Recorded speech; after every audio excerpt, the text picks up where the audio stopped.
An entity looking like me scared the shit out of my girlfriend. Posted in Reddit nosleep by user Wilmond9. If you like this story, you can check the link in the video description. Be warned and hang on to your seats. This video may contain disturbing content. Viewer discretion is advised. I have absolutely no shining or sensibility to the paranormal.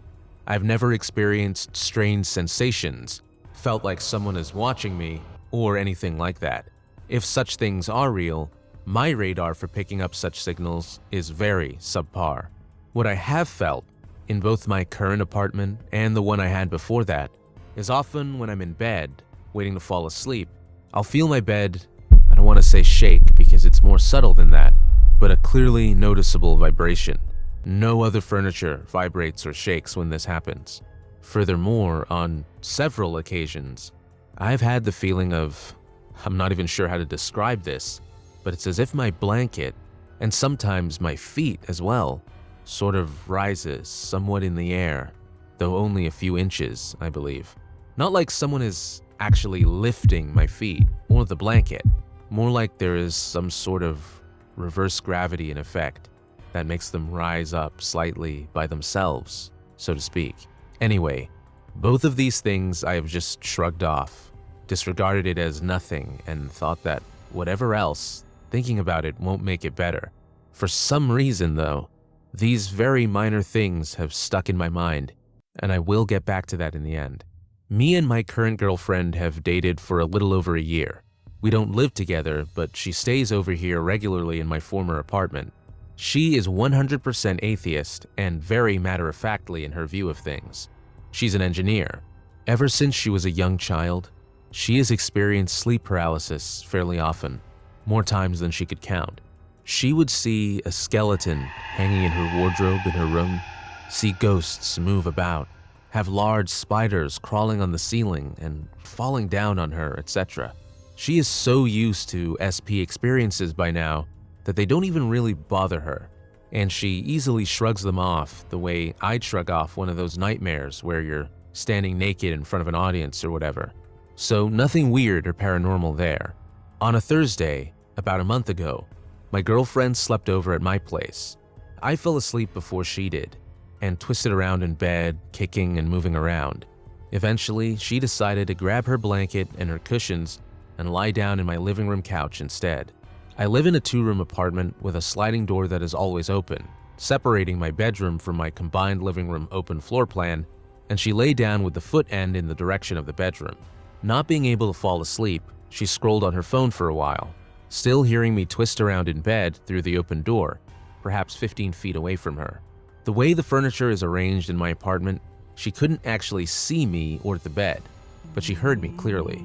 Then, suddenly, the sound stopped. Shortly thereafter, I appeared in the doorway, fully awake, and walked towards her with fast, deliberate steps, stopping right by the foot end of the couch, and then looked her straight in the eye. I looked upset, and she thought that maybe I was angry at her for, I don't know, sleeping in the living room instead of next to me, or maybe she had woken me up when she got out of bed, but she saw that I was clearly not happy.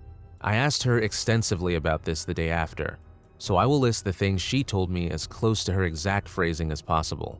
At first, like for the first second or so, I thought you might be sleepwalking, but there was nothing sluggish about your behavior.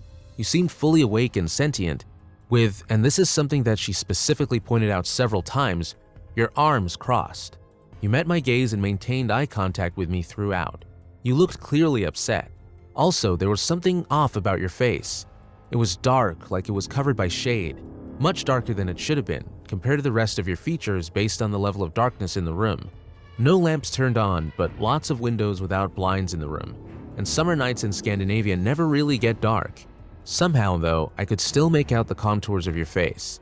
I didn't say anything, expecting you to start talking, perhaps scold me for moving out to the couch, but you stayed completely silent, your arms crossed, staring at me menacingly. For every second passing, I felt a threatening, she used this word over and over again to describe the experience, sensation that became more and more intense. Also, the longer you stood there, the larger you became, until you were unnaturally large, towering above me. even though you stood still at the foot end of the couch the whole time. After a while, perhaps 5 minutes or so, you turned around and with equally deliberate and conscious steps, walked back through the open doorway to bed. At this point, I was pretty freaked out and I just wanted to leave, my heart beating at an insane pace. All my clothes were in the bedroom though, and leaving your apartment naked didn't seem like an option. Staying in the couch for a couple of minutes, I finally mustered up enough courage to sneak into the bedroom to pick up my stuff. As I did this, I saw you lying there, completely comatose. No sign whatsoever that you had been wide awake just minutes before. Also, the threatening sensation was gone, your face was not dark anymore, and you weren't larger than usual. Not having had any sleep thus far that night, I decided to get back in bed after all. I got a few hours of decent rest before leaving for work around 7 or 8 in the morning. Being a convinced atheist with pretty much zero tolerance for supernatural phenomena or whatever, she concluded that it must have been a hallucination. Though she didn't sound very convinced when she said this, and she admitted to not having had any hallucinations like that before. She also admitted that just telling me about this episode made her stomach twist in a knot of dread. After listening to her retell all of this to me on the evening of the following day, and me pestering her with questions regarding various details of the experience, I suggested that maybe I was in fact sleepwalking, and that is what she witnessed. Though I have never done so before in my life, it usually takes considerable effort to wake me up once I've fallen asleep. She was, however, adamant in disregarding this, saying over and over again, "Trust me, it wasn't you. It was nothing like sleepwalking." "Well, it must have been sleep paralysis then," I suggested. She was very hesitant to concede that, however. Having had SP since she was a young child, as described earlier, she can easily identify such experiences for what they are right after they occur, and easily shrug them off. And they all follow the same pattern. Whenever I have sleep paralysis, it starts with me waking up from sleep, immediately feeling that something is wrong. Right afterwards, I start seeing weird, freaky stuff.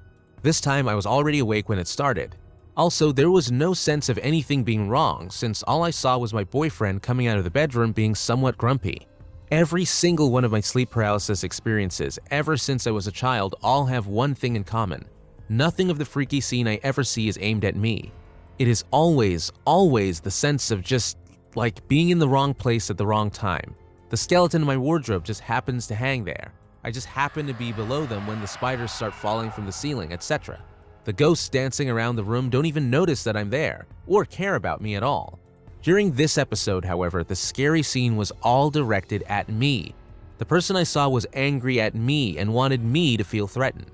I asked if she could talk or move when she saw me, as it were, standing in front of the couch. She admitted that she didn't know since she tried neither. As if this wasn't enough to scare me up big time though, I asked her if she had ever felt scared by a sleep paralysis episode at any time more recent than when she was a kid. "Well, only the first time I slept over at your place, my former apartment, very close to my current one.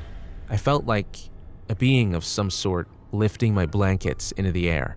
I had told her absolutely nothing about the weird feelings I'd had with my bed vibrating or blankets being lifted up, knowing that she would just laugh at me for being a superstitious idiot. Her telling me this last detail made the hair stand up on the back of my neck. I stopped inquiring about her episode and haven't brought it up ever since. Needless to say, I had a lamp turned on for several nights afterwards. As the saying goes, sometimes the things in our heads are far worse than anything they could put in books or on film. Bolt your doors and lock your windows, but be sure to hit that like button, subscribe, and ring the notification bell to get another Tide of Terror.